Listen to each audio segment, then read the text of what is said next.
Hello, good morning, girls.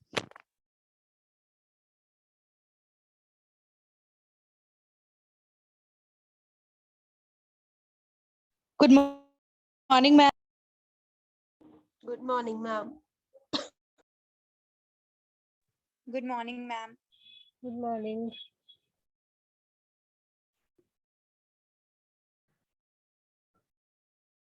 एक बारी message करो और स्टूडेंट्स को कि ज्वाइन करें जल्दी। 18 Okay, पार्टिसिपेंट। ma'am. हाँ जी।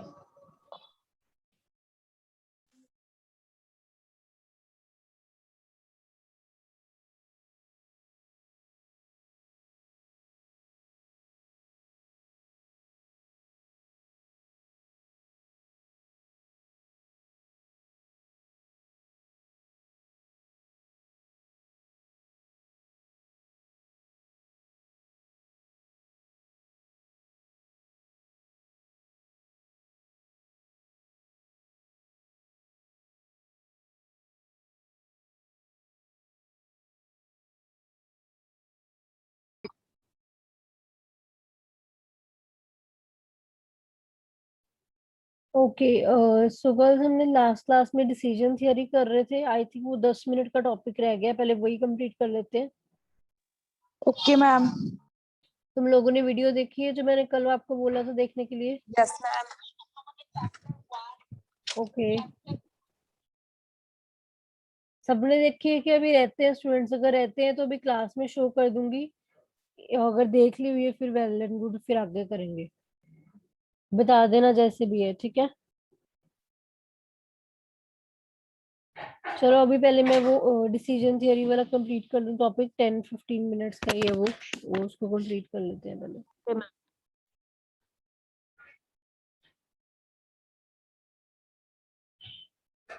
Can you see my screen? Yes, Yes. ma'am. Yes, ma'am. Okay, wait.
Okay, तो हमने कहाँ तक कर लिया था इसमें? आई थिंक अनसर्टेनिटी वाला ये वाला पार्ट भी हमारा हो चुका था। और डिसीजन मेकिंग अंडर अनसर्टेनिटी यहाँ से स्टार्ट करना था, राइट? Yes, ma'am. ओके, सो इससे पहले जो हमने किया that was decision making under risk. जब हम रिस्क की सिचुएशन में डिसीजन मेकिंग करते हैं, मैंने आपको बताया था उसमें कि जब हम रिस्क की सिचुएशन में करते हैं तो हमें प्रोबेबिलिटीज ऑलरेडी नोन होती हैं। चाहे वो हमारी प्रीवियस जो है एक्सपीरियंस से हमें पता हो, हमारे जजमेंट के थ्रू, या फिर हमारे पास कोई पास डाटा अवेलेबल हो जिसके हिसाब से मैंने प्रोबेबिलिटीज निकाली हुई है। जैसे पिछले क्वेश्चन में अगर आपने नोटिस भी दिया हो तो प्रोबेबिलिटीज दी होती थी 0.3, 0.3, 0.2, 0.2, इस तरीके की प्रोबेबिलिटीज गिवन थी। But in this case the probabilities associated with the different state of nature are unknown. Uncertainty का मतलब है जब मुझे कुछ पता ही नहीं है, जब चीजें बिल्कुल ही अनसर्टेन है, मेरे को कोई प्रोबेबिलिटीज नहीं पता है, मोर ओवर कोई मेरे पास प्रीवियस डाटा भी अवेलेबल नहीं है जिसके हिसाब से मैं प्रोबेबिलिटीज का आइडिया भी लगा पाऊँ। ठीक है? सो डिसीजन मेकर ऐसी सिचुएशन में जो है, जो डिसीजन लेता है, प्रोबेबिलिटीज जो है वो उसके पास होती नहीं है, तो वो एक एजम्पशन वगैरह के बेसिस पे डिसीजन लेता है। एजम्पशन यहाँ पर क्या होती है? एजम्पशन होती है कि देखो मैंने डिसीजन लेना है, मैं यही सोच के ले पाऊंगी कि या तो हम ऑप्टिमिस्टिक होके डिसीजन लेंगे, मतलब इससे हम ये इसमें इस तरीके से डिसीजन लिया जाएगा कि ये एज्यूम किया जाएगा कि यार अगर तो डिसीजन मेकर देखो ऑप्टिमिस्टिक है, फिर तो हम उस हिसाब से डिसीजन लेंगे कि अगर वो ऑप्टिमिस्टिक है तो हर चीज में वो पॉजिटिव ही सोचेगा और उसका डिसीजन इसी बेसिस पे होगा कि प्रॉफिट ज्यादा होंगे, मतलब वो पॉजिटिव होगा। और दूसरा केस है कि वो पेसिमिस्टिक है। पेसिमिस्टिक जो है उसमें क्या होता है कि बंदा हमेशा नेगेटिव ही सोचता है, राइट। यही होता है गर्ल्स, ऑप्टिमिस्टिक मीन्स बंदा पॉजिटिव सोचता है, पेसिमिस्टिक मीन्स नेगेटिव सोचता है, राइट। Yes, ma'am. तो अगर तो मैं ये एज्यूम कर रही हूँ कि जो मेरा डिसीजन मेकर है वो पेसिमिस्टिक है, वो नेगेटिव ही सोचता है, फिर तो वो ऑब्वियसली उसका डिसीजन भी उस हिसाब से ही होगा। वो तो यही सोचेगा ना कि लॉसेस ही होने वाले हैं, या वो उस हिसाब से ही डिसीजंस लेगा, राइट। सो ऐसे केसेस में जो है हम डिसीजन, ये कुछ क्राइटेरियाज हैं जिसके बेसिस पे लेते हैं। ये फॉलोइंग ऑप्शंस हैं। ये मैं एक एक करके तुम्हें एक्सप्लेन करूंगी, मैक्सिमम मिनिमैक्स ये सारे एक बार एक एक करके एक्सप्लेन करूंगी। सो ये आपको इंट्रोडक्शन क्लियर है कि इसमें इंट्रोडक्शन में बस इतना ही है कि एक तो हमारे पास प्रोबेबिलिटीज नहीं गिवन होती, ना ही मेरे पास कोई प्रीवियस डाटा होता है जिससे मैं प्रोबेबिलिटीज का अंदाजा लगा सकूं। इसमें मैं सिर्फ यही एजम्पशन लगा पाती हूँ कि क्या डिसीजन मेकर ऑप्टिमिस्टिक है या पेसिमिस्टिक है, या कैसी उसकी नेचर है। अगर वो ऑप्टिमिस्टिक है तो वो पॉजिटिव सोचेगा और वो डिसीजन उस हिसाब से लेगा। अगर पेसिमिस्टिक है तो नेगेटिव सोचेगा और उस हिसाब से जो है अपनी डिसीजन मेकिंग करेगा, ठीक है। सो वन बाय वन हम इसमें आगे मूव करते हैं। सो यहाँ पर अब देखिए फर्स्ट वन इज मैक्सिमम। एक second. So yes, so maximum में क्या होता है, मैक्सिमम में क्या कर रहे हैं हम लोग, पता क्या करते हैं यहाँ पर ना, हम जो मिनिमम, हेलो अब आ रही है। बेसिकली इसमें क्या होता है मैक्सिमम में कि जो डिसीजन मेकर है ना वो लिस्ट डाउन कर लेता है कितने मिनिमम आउटकम है within the each course of action and then select the strategy with the maximum number। जैसे कि मैंने क्या किया, मैंने ना सिलेक्ट कर लिया कि अगर मेरे पास 4 प्रोजेक्ट्स है ना, तो चारों में सबसे कम, मतलब कम से कम कितने रिटर्न मुझे आने के चांसेस है मिनिमम, कि लाइक कम से कम मुझे A1 प्रोजेक्ट में 40 तो रिटर्न आएगी ही आएगी, A2 प्रोजेक्ट में 36 तो आएगी। तो मैंने मिनिमम मिनिमम ना रिटर्न्स लिस्ट आउट कर ली।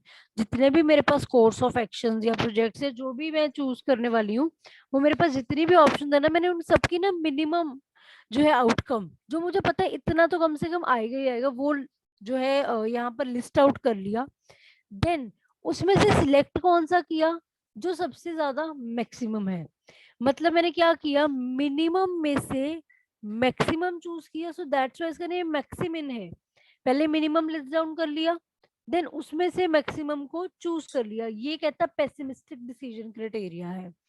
सो जैसे यहाँ पर लिखा भी हुआ है A1 A2 A3 A4, suppose कर लो ये कम से कम रिटर्न है कि A1 प्रोजेक्ट में 40 तो आएगी आएगी, A2 में 36 तो कम से कम आएगी आएगी, तो मैंने इतनी रिटर्न्स लिख ली। देन मैंने इनमें से ऑब्वियसली मैं चूज कौन सी करूंगी जिसमें मेरे को सबसे ज्यादा फायदा हो रहा है, सबसे ज्यादा फायदा मुझे A1 प्रोजेक्ट में हो रहा है। सो A1 जो है ये मैं चूज कर लूंगी। समझ आया गर्ल्स पहला point? Yes, ma'am. Yes, ma'am. चलो Yes, ma'am. सेकंड यहाँ पर क्या है, मैक्सीमैक्स। अभी नाम से क्लियर है, इसमें मैक्सिमम में से मैक्सिमम चूज करना है। तो अब यहाँ डिसीजन मेकिंग क्या करेगा, वो देखेगा कि उसको सबसे मैक्सिमम टू मैक्सिमम कितना फायदा हो सकता है हर एक प्रोजेक्ट से। मींस A1 ने लिखा, सपोज ये अलग एग्जांपल है कि A1 प्रोजेक्ट से मुझे सपोज कर लो मैक्सिमम 40 का फायदा हो सकता है, A2 से 42 का, A3 से 44 का एंड A4 से 46 का फायदा हो सकता है मैक्सिमम, ठीक है। देन मैंने इन मैक्सिमम में से सबसे मैक्सिमम चूज किया, दैट वाज 46, एंड दस मेरा जो A4 है वो कोर्स ऑफ एक्शन सिलेक्ट हो जाएगा। अब इस टाइप की जो टेक्निक है इसको हम क्या बोलते हैं, दिस टाइप ऑफ टेक्निक को हम बोलते हैं ऑप्टिमिस्टिक, ये kind of optimistic decision criteria है, ठीक है। जिसमें वो पर्सन बिल्कुल ऑप्टिमिस्टिक हो रहा है ना, वो ये कह रहा है कि उसे सबसे देखो ऑप्टिमिस्टिक क्यों है यहाँ पर और दूसरे में पेसिमिस्टिक क्यों था, क्योंकि पिछले में ना उसने मिनिमम रिटर्न्स देखी थी कि कम से कम चलो इतना तो हो ही जाएगा फायदा, वो ये देख रहा था। मींस वो नेगेटिव सोच रहा था कि कम से कम फायदा ही होगा। बट यहाँ पर वो क्या सोच रहा है, उसने मैक्सिमम देखा है कि मेरे को सब ज्यादा से ज्यादा कितना फायदा होगा चारों प्रोजेक्ट्स में, राइट। सो यहाँ पर वो पॉजिटिव सोच रहा है, फिर इसमें से तो ऑब्वियसली उसने वही सिलेक्ट करना है जिसमें उसको सबसे ज्यादा फायदा होगा, सो उसने ये सिलेक्ट कर लिया। क्लियर है girls? Yes, Yes, ma'am. ma'am. चलो, सो नेक्स्ट इज यहाँ पर मिनी मैक्स रिग्रेट। रिग्रेट का मतलब होता है अपॉर्चुनिटी लॉस, जैसे हमने पीछे भी किया था एक अपॉर्चुनिटी लॉस वाला पॉइंट कि हर एक कोर्स ऑफ एक्शन का ना कितना अपॉर्चुनिटी लॉस्ट है। सपोज अगर आपको आर टू बी, एक second, calculated with the reference to the list payoff of various alternatives, now obtain the maximum regret and hence select the course of action with minimum of maximum regret values। अब यहाँ पर देखो क्या किया मैंने, regret values का मतलब होता है जो लॉस होता है, कि मेरे को ना कितना चांस है कि मेरे को लॉस होगा, ठीक है। या तो यहाँ पर मैं क्या करूंगी, अगर एक कोर्स ऑफ एक्शन है ना, मैं उसके जो है मैक्सिमम की कितना ही नुकसान हो जाएगा वो लिस्ट कर लूंगी, चारों में मैक्सिमम, कि लाइक अगर ए प्रोजेक्ट में मैक्सिमम 10,000 का ही नुकसान हो जाएगा, अगर बी प्रोजेक्ट है इसमें मैक्सिमम लॉस कितना हो जाएगा 5,000 का, सी में 4,000 का, डी में 2,000 का। तो मैंने पहले मैक्सिमम लॉसेस लिख लिए, ठीक है। इसमें से मैंने सिलेक्ट कौन सा किया, कि मुझे तो यही चाहिए ना कि कम से कम लॉस हो। अब मैं ये थोड़े सिलेक्ट कर लूंगी कि मैक्सिमम लॉसेस लिख के उसमें से वो वाला सिलेक्ट कर लूंगी कोर्स जिसमें मेरे को सबसे ज्यादा नुकसान होगा। मैं तो वही चूज करूंगी ना सेफर साइड के लिए जिसमें मुझे नुकसान सबसे कम हो, राइट। सो ये होता है मिनीमैक्स। ये क्लियर हुआ गर्ल्स? ये मम्मी क्लियर इसमें हुआ ये है? है ना कि हर एक चीज में से मैक्सिमम चांस ऑफ लॉसेस निकाल के उसमें से कम चांस वाला यस लेना है। यस यस, लिख के एक बार दिखा दूं इफ यू वांट, एक क्वेश्चन के साथ, क्योंकि यहाँ पर ना एग्जांपल दी नहीं हुई है। मैम अपर वाले में से ही बता दो, जो ऊपर वाला था उसमें से ही चाहे बता दो। हाँ हाँ, उसमें से ही बता देती हूँ। जैसे सपोज कर लो ना, ये है, ये आपके ना मैक्सिमम लॉसेस दिए हुए हैं कि A1 प्रोजेक्ट से ज्यादा आपको 40 का नुकसान हो सकता है, A2 से 42 का, ऐसे इस तरीके से लॉसेस दिए हुए हैं कि इनमें इतना इतना नुकसान हो सकता है। तो अब मैं चूज कौन सा करूंगी जिसमें मुझे सबसे कम नुकसान होगा, 40, राइट। समझ आया? Yes ma'am. ये मुझे लॉसेस दिए हुए हैं एक्सपेक्टेड, कि ये वाले अगर मैं प्रोजेक्ट चूज करती हूँ तो मुझे इतना नुकसान होने के चांसेस है, तो मैं ऑब्वियसली वही चूज करूंगा इसमें मुझे मिनिमम लॉस होगा, राइट। क्लियर हुआ? मिनिमैक्स यस मतलब मैक्सिमम वैल्यूज उठा ली, ज्यादा से ज्यादा मुझे जितना नुकसान होगा वो मैंने लिख लिया सारे प्रोजेक्ट्स में, और उनमें से सबसे मिनिमम वाला ऑब्वियसली चूज कर लिया, क्योंकि मैं मैक्सिमम लॉस थोड़े चूज करूंगी, मैं तो यही चूज करूंगी ना मुझे कम नुकसान हो, right. Clear? Yes, yes ma'am. Ma'am. चलो, सो नेक्स्ट इज हुरविट्ज क्राइटेरियन। इसमें क्या होता है, इसके अभी आपको स्पेलिंग में भी दिख नहीं रहे होंगे, मैं आपको एक बार दिखा देती हूँ। HURWITZ, ठीक है। तो ये नोट कर लेना, अभी थोड़ा सा वो छुप गया है वो फोटो क्लिक करते हुए। हुरविट्ज क्राइटेरियन, इसमें क्या होता है, ये क्राइटेरिया जो है ये कॉम्प्रोमाइज करता है मैक्सीमैक्स एंड मैक्सिमिन में, दैट इज वो ऑप्टिमिस्टिक और पेसिमिस्टिक में कॉम्प्रोमाइज कर लेता है, उसका काइंड ऑफ मिक्स ही होता है ये। अब इसमें हमने क्या करना है, एट फर्स्ट जो कॉफिशिएंट है ना ऑप्टिमिज्म का, यहाँ पर एक ऑप्टिमिज्म का कॉफिशिएंट दिया हुआ है alpha, right. So obviously alpha जो है वो कहते हैं 0 और 1 के बीच में ही लाई करेगा, लाइक जैसे 0.60 0.70 इस तरीके का ये कॉफिशिएंट होगा। ये मैं देखूंगी, देन मैं एज्यूम करूंगी कि कितनी डिग्री है मेरी ऑप्टिमिज्म की। लाइक अगर मैं किसी चीज को लेकर ना 60% पॉजिटिव हूँ, 40% नेगेटिव हूँ, सो वो मेरा ऑप्टिमिज्म का जो मेरा कॉफिशिएंट है वो 0.60 हो गया। या किसी प्रोजेक्ट को लेकर मैं 90% मेरे को लग रहा है कि नहीं सक्सेसफुली होगा, 90% पॉजिटिव, तो मेरा अल्फा क्या आ गया 0.90। तो मतलब अल्फा इज व्हाट, ये ऑप्टिमिज्म का कॉफिशिएंट होता है, ठीक है। अब इसके हिसाब से ना मैं एक फॉर्मूला बनाया हुआ है, ये अल्फा ब्रैकेट में जितना मुझे मैक्सिमम पे ऑफ आएगा प्लस 1 माइनस अल्फा जितना मुझे मिनिमम पे ऑफ आएगा। सो अब ये सॉल्व कैसे करना है, पहले मैं सॉल्व भी करवाती हूँ, देन आपको क्लियर हो जाएगा फॉर्मूला भी। जैसे ये एग्जांपल देखो, choose the list products applying Hurwicz method with the coefficient of optimism. तो ऑप्टिमिज्म का कोफिशिएंट कितना है 0.60, एंड डाटा आपको दिया हुआ है, ये स्टेट ऑफ नेचर है, good fair poor. And product ए जो है वो अगर गुड सिचुएशन है तो वो 10,000 प्रॉफिट कमा रहा है, ठीक ठीक से मॉडरेट सिचुएशन है तो 8,000, पुअर सिचुएशन है तो 2,000।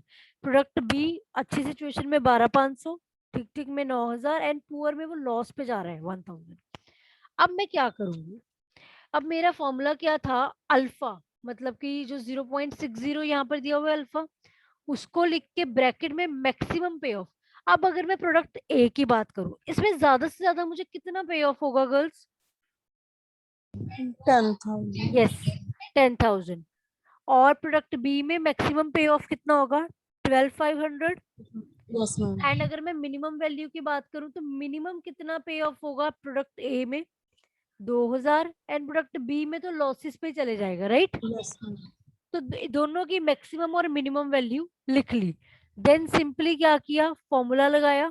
फॉर्मूला क्या मैंने अभी आपको बताया, अल्फा मल्टीप्लाई बाय मैक्सिमम पे of maximum value plus 1 1 minus minus alpha over हाँ, तो अल्फा मतलब 0.6 इंटू 10,000 प्लस 0.4 इंटू 2,000, यही बात बनी। 1 माइनस अल्फा तो यही हुआ 0.4। Yes ma'am. ठीक है, ऐसे ही प्रोडक्ट बी का 12,500 को 0.6 से कर दिया, एंड जो -1,000 है उसको 0.4। मतलब सीधी बात पता क्या है, मैं अगर 60% पॉजिटिव हूं तो मैं 60% सोच रही हूँ मुझे इतना फायदा होगा, 40% चांसेस है ये भी हो जाए, राइट? सो इस तरीके से ये बना के इन्होंने लिखा हुआ है। ये पूरा नहीं आया आई थिंक, ये आप देख लेना कितनी वैल्यूज बनेंगी इसकी। आई थिंक ये हो गया 6,000 एंड ये अपना हो गया एक मिनट, 2,000 का 40% है ना, ये 800। सो ये हमारा 6,800 आ गया। ये सॉरी थोड़ा गलत लिखा हुआ है, 6,800 आ गया यहाँ पर। प्रोडक्ट बी में आपका कितना आ जाएगा? आई थिंक 7,100 आता है, देख लेना एक बारी, ये थोड़ा सा पेज छुप गया है वो। सो कैलकुलेशन एक बारी गर्ल्स कर लेना, 60 मेरे हिसाब से 6,800 और 7,100 आएंगी। आप एक बार चेक कर लेना, आप क्योंकि बी की हाइयर है, 7,100 बड़ा है 6,800 से, so that's why product B मैं एक्सेप्ट कर लूंगी। क्लियर है ये? Yes ma'am. इसको देखो, दोनों का मिक्सचर क्यों बोला, क्योंकि देखो या तो पिछले केस में मैं मैक्सिमम वैल्यूज कंसिडर कर रही थी या मैं मिनिमम कंसिडर कर रही थी, बट इसमें मैंने दोनों कंसिडर कर लिए, तो दैट्स वाई इसको मैं कह सकती हूँ ये कॉम्बिनेशन है दोनों का, ऑप्टिमिज्म और पेसिमिज्म का। Clear? Right girls? Hello? Okay, क्योंकि इसमें ऑप्टिमिस्टिक होकर मैक्सिमम वैल्यूज भी देखी है एंड नेगेटिव होकर जो है मिनिमम वैल्यूज भी देखी है, एंड देन फॉर्मूला अप्लाई करा। तो लास्ट रह गया है बस, ये भी बहुत सिंपल सही है, क्राइटेरिया ऑफ इक्वल लाइकली। ये क्राइटेरिया ना इस चीज पे बेस है, ये प्रिंसिपल पे, कि हर चीज के होने के इक्वल चांसेस हैं। मतलब डिसीजन मेकर ना पहले तो ना एवरेज आउटकम देखेगा और देन उसमें से कहता है मैक्सिमम नंबर सिलेक्ट कर लेगा। कैसे कि जैसे ये एक एग्जांपल दी हुई है, इससे आपको क्लियर हो जाएगा। ये एक्ट्स दिए हुए हैं और ये स्टेट ऑफ नेचर वगैरह दी हुई है, तो आपको ये 400 600 ये आपको डाटा दे रखे, जैसे आपको प्रीवियस क्वेश्चंस में दिया होता है एक्ट्स और ऊपर state of nature, good poor वगैरह जो भी होती है। आपने क्या किया, आपने ना सोचा कि लाइक जैसे मैं बोलती हूँ कि अगर अच्छी सिचुएशन है तो 400 होने के चांस है, अगर मॉडरेट डिमांड होती है तो ये जो भी है, यहाँ पर आई थिंक थोड़ा उल्टा लिखा होगा, यस, यहाँ पर सपोज कर लो मॉडरेट है, ये गुड है एंड ये मेरी पुअर है। ठीक है, कि अगर मॉडरेट डिमांड होती है तो 400 का प्रॉफिट होगा, अच्छी डिमांड होती है तो 600 का, अगर पुअर होती है तो 200 का। सिमिलरली सपोज आपको इस तरीके का डाटा दिया हुआ है, तो आप इसमें पता क्या करोगे, आप सोचोगे यहाँ पर ये एज्यूम क्या कर रहा है क्राइटेरिया कि सबके होने के इक्वल चांस है। क्या पता है तीनों के होने के इक्वल चांसेस ही हैं, जरूरी थोड़ी है डिमांड अच्छी ही होगी या पुअर ही होगी। मैं कैसे assumption ले लूं, मैं कैसे पॉजिटिव सोच लूं कि अच्छी डिमांड होगी, मैं कैसे पेसिमिस्ट होके सोच लूं कि बुरी ही होगी। तो वो कहता है तीनों के इक्वल चांस है। यहाँ पर वो क्या सोचता है, तो इससे ना वो तीनों की एवरेज ही ले लेता है, छोड़ो ना इसको कंसिडर करो ना इसको करो, तीनों की एवरेज ही उठा लेता है वो। सो क्या किया, 400 प्लस 600 प्लस 200, इनको डिवाइड करके बाय 3, एवरेज आ गई 400। सिमिलरली इस केस में भी तीनों को प्लस करके डिवाइडेड बाय 3 करके एवरेजेस, तो तीनों की एवरेजेस आ गई। देन जिसकी सबसे ज्यादा एवरेज है किसकी आ रही है, A2 की। A2 की, तो उसको सिलेक्ट कर लिया। That's it. क्लियर हुआ? Yes ma'am. मैम वैसे इसके प्रैक्टिकल ऐसे तो नहीं ज्यादा आएंगे? वैसे तो इसकी थ्योरी आई है 90%, दैट्स वाई मैंने आपको थ्योरी पे ही फोकस कराया है अभी। बाकी हम रिवीजन के टाइम पे थोड़े बहुत इसके प्रैक्टिकल्स भी करवा दूंगी। ठीक है? Okay ma'am. Just for the safer side. वैसे तो इसकी थियोरी ही आती है। चलो, सो गर्ल्स, आई थिंक किसी का कैमरा ऑन है। गगनदीप,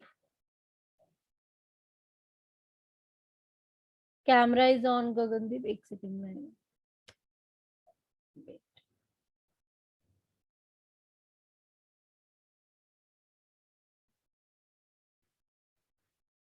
चलो, हाँ जी। सो ये गर्ल्स आपको क्लियर है पूरा टॉपिक? Yes ma'am. किसी में भी डाउट? इजी था आई थिंक सो। वो हमने किया थोड़ा थोड़ा करके, तो ये लंबा लग रहा है, वैसे ये इतना लंबा है नहीं। ठीक है, चलो। So I am just stop sharing it. हाँ जी। तो गर्ल्स, अब पहले मुझे ये बताओ, ऑनेस्टली सबने वो वीडियो देखी है, या अगर कम लोगों ने देखी है तो मैं अभी वो क्लास में शो करूं? अगर तुम सबने देख ली है तो मैं उसको आगे कंटिन्यू करूं टॉपिक को। जल्दी बताओ, we don't have much time. जल्दी जल्दी बताओ मुझे। मैम देख हैंड रेज लिया। करवा लो, जिन्होंने देखी है तब आपको पता चल जाएगा किसने देखी, मतलब कितने बच्चों ने देख ली। सॉरी, मैंने सुना नहीं, क्या बोल रहे हो? मैम हैंड रेज करवा लो, आपको ओके पता ओके चल ओके, जाएगा। ठीक है। देखिए सो हैंड रेस कर लो जिन जिन ने देख ली हुई है वीडियो।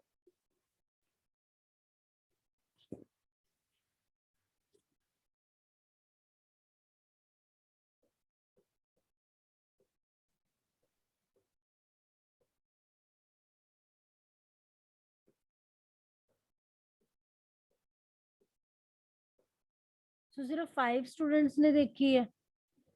मैम वही सिर्फ 5 ने देखी है। बाकी देखना नहीं चाहते हैं कि क्या रीजन है? नहीं मैम, मैंने चलाई थी लेकिन वो लोडिंग ही बड़ी खा रहा था मैम, मेरा नेट खत्म हो गया था। और आज सुबह मैं लगाने लगी तो लेक्चर का मैसेज आ गया। चलो ठीक है, मैं फिर अभी ऐसा करती हूँ, फिर अभी लगा दूं क्लास में, क्योंकि ऐसे फायदा तो है नहीं जब तक आपको उसका समझ ही नहीं आएगा कुछ, क्योंकि मैं तो आगे प्रैक्टिस ही करवानी थी उसकी। चलो एक मैम बार ये वाले आसान थे, जल्दी जल्दी हो गया बस। जो जो जिसमें है उसको दे दिया, बस खत्म। क्या ये चीज? सबसे आसान लगा, ट्रांसपोर्टेशन वाला। ट्रांसपोर्टेशन, अच्छा।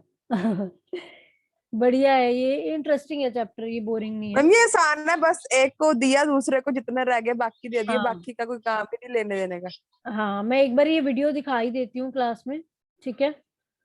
सो ताकि फिर बाकी स्टूडेंट्स, एक सेकंड।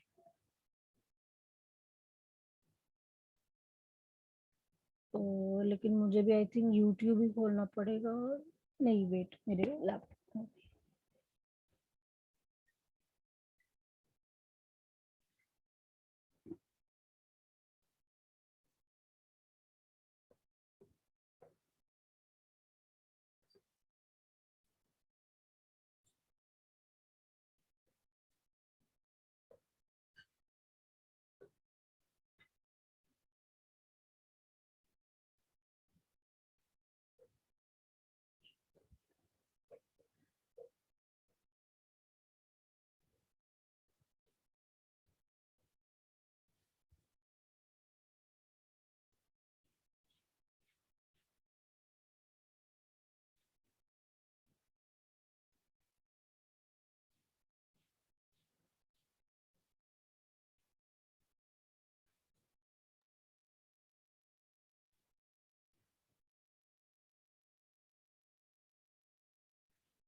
ट्रांसपोर्टेशन प्रॉब्लम्स बेसिकली क्या होता है?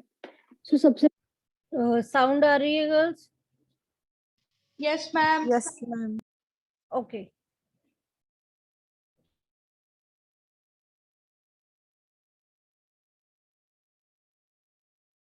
पहले हम इसका मीनिंग समझेंगे, देन विल मूव फर्दर। सबसे पहले ट्रांसपोर्टेशन में क्या होता है, यहाँ पर ना हमारा जो ऑब्जेक्टिव है, जैसे इसका नेम सजेस्ट कर रहा है, हमारा ऑब्जेक्टिव यहाँ पर क्या होता है कि हमने ना जो वेरियस क्वांटिटीज को ट्रांसपोर्ट करना होता है इन सच अ वे। ट्रांसपोर्ट मींस, जैसे कि एग्जांपल लेते हैं कि अगर मेरे पास फैक्ट्री है, मैंने उस फैक्ट्री से जो है, सपोज मेरी 4 फैक्ट्रीज हैं एंड 4 मेरे पास डिपोज हैं जहां पर वो चीज सेल हो रही है, ये सेल डिपोज है।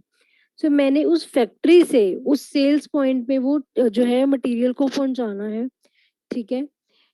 सो मेरी बेसिकली जो ट्रांसपोर्टेशन कॉस्ट है मुझे वो देखनी होती है यहाँ पर कि सबसे ज्यादा कम लगे, कि मतलब मेरे को इस तरीके से ट्रांसपोर्टेशन करनी है कि जो मेरी ट्रांसपोर्टेशन कॉस्ट है वो मिनिमम लगे, ठीक है। सो बेसिकली ये जो ट्रांसपोर्टेशन प्रॉब्लम है ये कहाँ यूज होता है, ये उन एरियाज में यूज होता है जहां पर हमें डिसीजन मेकिंग करनी होती है related to the distribution policy, कि मैंने किस तरीके से डिस्ट्रीब्यूट करना है, लाइक कौन से वेयर हाउस को कौन सी जो है बेसिकली कौन से सेल्स डिपो में या कौन सी फैक्ट्री में, कुछ भी जो भी है, कैसे मूव करें कि हमें जो ट्रांसपोर्टेशन कॉस्ट मिनिमम पड़े। आपको जो क्वेश्चन दिया जाएगा इस टाइप में वो कैसे का दिया जाएगा वो मैं आपको बता देती हूँ।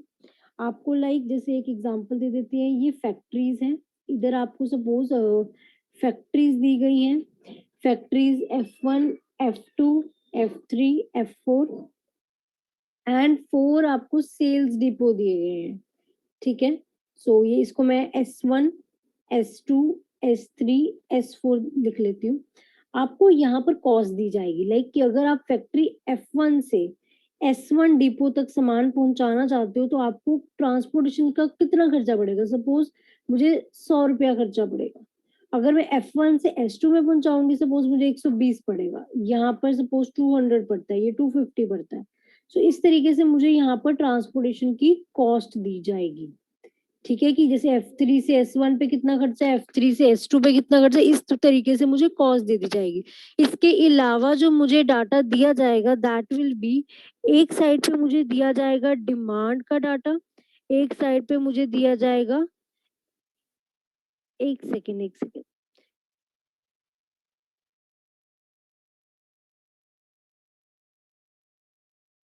एक साइड पे मुझे डाटा दिया जाएगा डिमांड का, दूसरी साइड पे मुझे डाटा दिया जाएगा दैट इज सप्लाई का।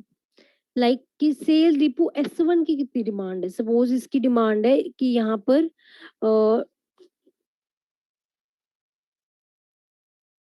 एक सेकेंड, यहाँ पर सपोज 200 यूनिट्स की डिमांड है और यहाँ पर जो है F1 फैक्ट्री की सपोज सप्लाई है दैट इज 150, इस तरीके से, और इसकी सप्लाई 180 है, इसकी 300 है, वट एवर जितनी भी जिनकी सप्लाई है, और नीचे इनकी वो हमें डिमांड दे दी जाएगी कि S2 डिपो की कितने यूनिट्स की डिमांड है।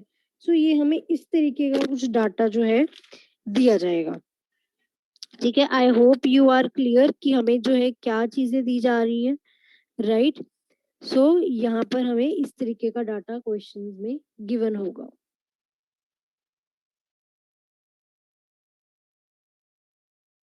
Okay, so I was telling you एक चीज और यहाँ पर जो नोट करने वाली है that is what, that is कि ये जो आपको कॉस्ट दी जाती है ना, यहाँ पर ये जो कॉस्ट एलिमेंट है कि F1 से S1 ले जाने में कितनी कॉस्ट लगेगी, दिस इज यूनिट कॉस्ट। ये क्या होती है, यूनिट कॉस्ट मींस कह सकते हो आप पर यूनिट कॉस्ट, कि एक यूनिट को यहाँ से यहाँ पर लेके जाने की कितनी कॉस्ट पड़ती है।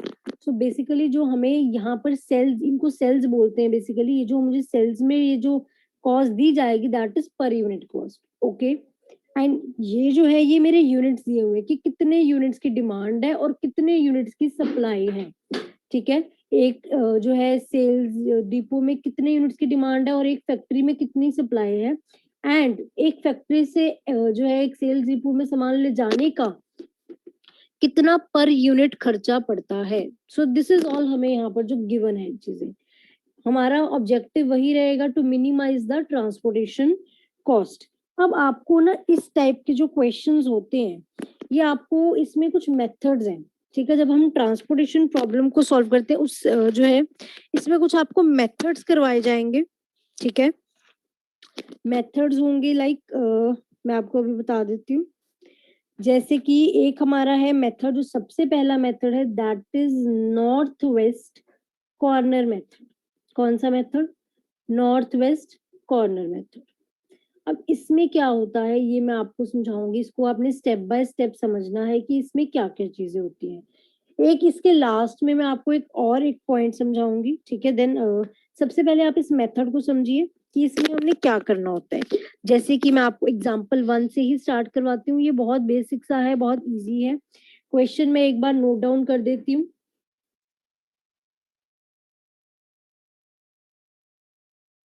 ओके, सो मैंने आपका ये क्वेश्चन जो है वो लिख दिया है नॉर्थ वेस्ट कॉर्नर मेथड का। ये हमें क्वेश्चन गिवन है, ये हमारे प्लांट्स हैं, ठीक है, P1 P2 P3 एंड ये वेयर हाउसेज हैं, जहाँ मतलब जो है प्लांट से हमें जो सामान है वो वेयर हाउस में पहुंचाना है, एंड जो वेयर हाउसेज की डिमांड हमें दी हुई है एंड जो प्लांट है उसकी सप्लाई भी हमें कॉरेस्पॉन्डिंग दी हुई है।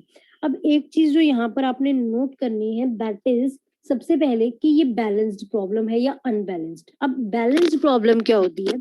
बैलेंस प्रॉब्लम है जिसकी जो डिमांड का टोटल और सप्लाई का टोटल मैच हो जाता है। यहाँ पर देखिए, यहाँ पर अगर मैं देखूं तो यहाँ पर 65 डिमांड का टोटल आ रहा है, एंड अगर मैं इसको भी चेक करूं तो यहाँ पर भी 65 ही सप्लाई का टोटल भी आ रहा है।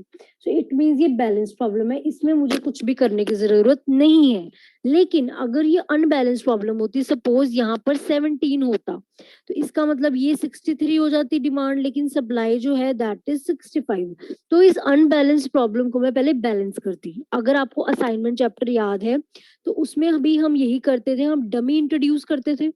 सो इसमें भी सपोज अगर इधर एक, जस्ट मैं आपको एक एग्जांपल दे रही हूँ कि अगर सपोज इधर 17 होता तो मैं क्या करती, क्योंकि मेरा अब इसको टोटल जब हम करेंगे तो ये 63 बनेगा, राइट। अब 63 बना, मुझे तो क्योंकि सप्लाई 65 है तो ये दोनों का टोटल मैच होना चाहिए। सो कम क्या आ रहा है? कम डिमांड का टोटल आ रहा है ना। डिमांड 63 बन रही है, सप्लाई 65 बन रही है, तो मैं क्या करूंगी, अब 63 को 65 बनाने के लिए 2 डिमांड और लिख दूंगी।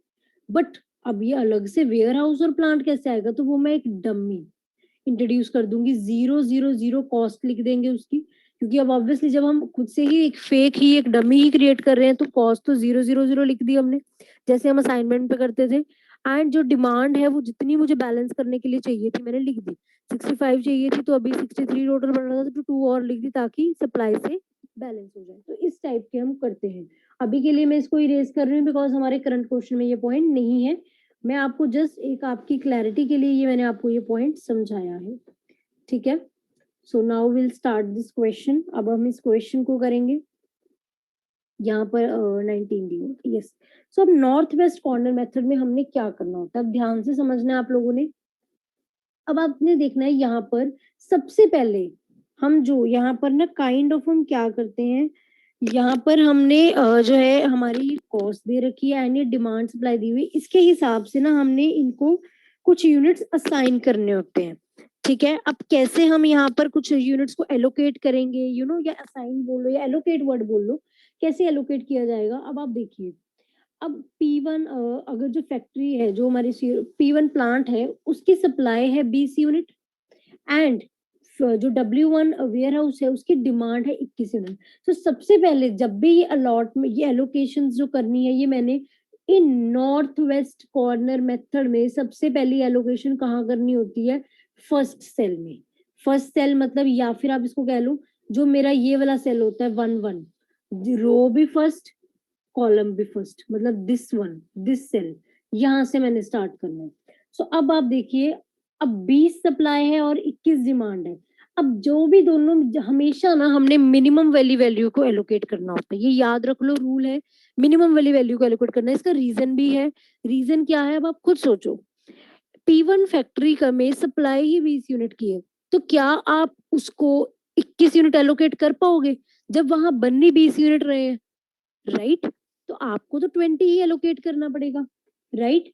सपोज अगर सप्लाई ज्यादा होती, डिमांड 21 है, सप्लाई यहाँ होती 25, ये भी एज्यूम कर लेते हैं कि अगर यहाँ 25 सप्लाई होती, फिर मैं क्या करती, फिर भी मैं कम वाला ही चूज करती, मतलब दोनों में से मिनिमम चूज करती कि 25 सप्लाई है और 21 डिमांड है, तो जितनी जिसकी डिमांड है उसको उससे ज्यादा क्यों देना है? अगर वेयर हाउस W1 की डिमांड ही 21 है तो आप उसको 25 क्यों असाइन करोगे? वो भी लॉजिक नहीं बनता। सो रूल क्या बन गया? रूल बन गया हमेशा दोनों में से जो भी कॉरेस्पॉन्डिंग डिमांड एंड सप्लाई होगी आपको मिनिमम ही चूज करना, चाहे सप्लाई कम है चाहे डिमांड कम है, दोनों में से जो भी कम होगा वो आप चूज करेंगे, ठीक है। हमेशा एलोकेशन ऐसे ही होगी। ये एलोकेशन सिर्फ नॉर्थ वेस्ट कॉर्नर मेथड में नहीं, आगे वाले मेथड्स में भी जब आप एलोकेशन करोगे वो यही रूल के हिसाब से करोगे, दोनों में से जो कम वाला होता है, ठीक है। सो अब आपने क्या किया, अब यहाँ पर 20 और 21 में से कम वाली वैल्यू क्या है 20, तो मैंने 20 को एलोकेट कर दिया। अब 20 एलोकेट हो गया तो मतलब ये खत्म होगी चीज। बट अभी यहाँ पर एक बचा हुआ है, तो मैं इसमें यहाँ पर 1 लिख देती हूँ, क्योंकि अभी W1 वेयर हाउस की डिमांड पूरी नहीं ना, इसकी डिमांड 21 थी, 20 यूनिट तो आ गए P1 प्लांट से, बाकी का अभी पड़ा हुआ है। तो अब मैं बाकी का कहाँ से करूंगी, अब मैं जो बिल्कुल इसके साथ वाला जो नीचे होगा, क्योंकि अभी मेरी यहाँ पर रिक्वायरमेंट पूरी नहीं ना हुई है, तो अब मैं बिल्कुल जो इसके नीचे वाला होगा इसी में ही जाऊंगी। अब यहाँ पर देखिए, अब इसके कॉरेस्पॉन्डिंग डिमांड अब कितनी रह गई है, सिर्फ 1 की, एंड सप्लाई 28 की है। तो मैंने आपको क्या रूल बताया, दोनों में से कम, तो कम तो 1 और 28 में से 1 ही है, तो मैंने 1 यहाँ पर असाइन कर दिया, तो अब ये भी 0 हो गया, खत्म, दैट ये भी खत्म, ये भी बिल्कुल खत्म, ठीक है। लेकिन अब यहाँ पर क्योंकि एक असाइन हो गया, तो अब यहाँ पर सप्लाई कितनी बच गई है, 27, 28, प्लांट 2 की सप्लाई 28 थी ना, उसमें से 1 यूनिट जो है वो मैंने वेयर हाउस W1 को दे दिया, राइट। तो अभी यहाँ पर सिर्फ 27 ही बच गया है, कॉरेस्पॉन्डिंग आपने देखना है। अब यहाँ से हेलो गर्ल्स, कोई जना स्क्रीनशॉट ले लो, because I think meeting end होने में 2 मिनट्स रह गए हैं। Okay ma'am. हाँ जी, तब तक जितनी ये चल रही है उतनी मैं कंटिन्यू कर देती हूँ, बाकी अगर कुछ रह जाएगी वीडियो तो वो आप लोग खुद कंप्लीट कर लेना, आई थिंक 3-4 मिनट्स की रह जाएगी, ठीक है। एंड देन आप इसके क्वेश्चंस भी मैं आपको बता देती हूँ जो आपने करने हैं, तो वो आप ट्राई करके आना, ठीक है। Tomorrow will start with the next method, clear? Yes ma'am. Okay, मैं क्वेश्चंस जो है वो आपको व्हाट्सएप पे लिख दूंगी, अभी आप ये वीडियो कंटिन्यू देख लो। Okay ma'am. 27 बच गया है, ठीक है। तो अब आपने इसको पूरा करना होता है, वो अगर ध्यान से देखें तो ये वाला पूरा हो चुका है, 20 और 21 इसकी डिमांड भी पूरी है, और पहले वाले की सप्लाई भी 20 पूरी हो गई है। अब यहाँ पर 1 है, लेकिन अभी यहाँ पर भी बचा हुआ है। अब देखते हैं नेक्स्ट में। अब यहाँ पर अगर देखते हैं, अब आपने ना बिल्कुल साथ साथ वाले करने होते हैं, इसमें एक ये चीज ध्यान रखना, बिल्कुल साथ साथ वाले। अब इसके बिल्कुल साथ वाला ये है, अब यहाँ पर आएंगे, क्योंकि लास्ट हमने ये असाइन किया ना, ठीक है। अब इसको यहाँ तो इसको कर नहीं सकते, क्योंकि इसकी तो डिमांड ही पूरी हो गई है, इसको तो अब करने का लॉजिक भी नहीं बनता है, तो इसी को ही करना था, मैंने इसको कर दिया। अब यहाँ पर भी इसकी भी डिमांड पूरी हो गई, तो मुझे इसको नीचे भी करने का कोई लॉजिक नहीं बनता, और कोई एलोकेशन 21 की डिमांड थी ना वेयर हाउस 1 की, तो वो तो पूरी होगी, तो अब यहाँ तो मुझे और कुछ करने की जरूरत नहीं है। लेकिन अभी यहाँ जो मेरी P2 है, यहाँ पर अभी भी पड़ा हुआ है। यहाँ पर अगर आप ध्यान से देखें तो अब वेयर हाउस 2 की डिमांड 25 है और सप्लाई 27 है, तो दोनों में से कम 25 को मैंने कर दिया एलोकेट, तो ये खत्म हो गया। यहाँ पर अभी भी कितने बचे हुए हैं, 2 बचे हुए हैं, क्योंकि अभी देखो 26 अलॉट हुए हैं, और मेरी